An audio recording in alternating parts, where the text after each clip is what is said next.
साबिक वज़ीर-ए-आज़म इमरान खान के chief of staff Shahbaz Gill माफ़ी मांगने के लिए तैयार। इस्लामाबाद की मुकामी अदालत में इदारों के खिलाफ बयान के मुकदमे की समाअत के दौरान शहबाज गिल के वकील ने अदालत को आगाह कर दिया।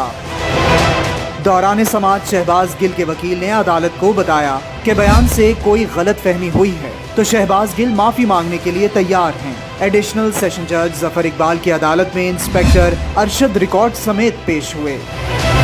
वकील बुरहान मौज़म ने अदालत से रिकॉर्ड देखने की इजाज़त तलब करते हुए कहा कि जानना चाहते हैं हमारे खिलाफ क्या शहादत है, जिस पर अदालत ने पुलिस को हुक्म दिया कि मुल्ज़िम के खिलाफ रिकॉर्ड वकील को दिखाया जाए। शहबाज गिल के वकील ने अदालत को बताया कि पुलिस ने 161 का बयान नहीं दिखाया, जिस पर अदालत ने तफ्तीशी ऑफिसर को बयानात दिखाने की हिदायत की।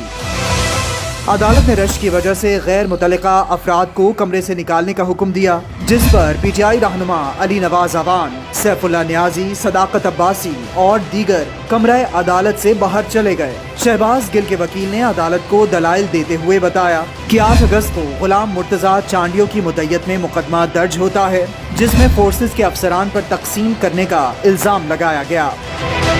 वकील ने अपने दलाइल में कहा कि ट्रांसक्रिप्ट के मुख्तलिफ जगहों से पॉइंट उठाकर मुकदमा दर्ज किया गया। इस सारे बयान पर किसी जगह गलतफहमी पैदा हुई है।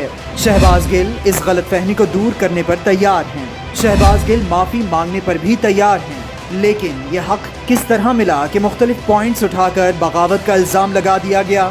शहबाज गिल के वकील ने निजी टीवी से शहबाज गिल की गुफ्तगू कमरा अदालत में चला दी।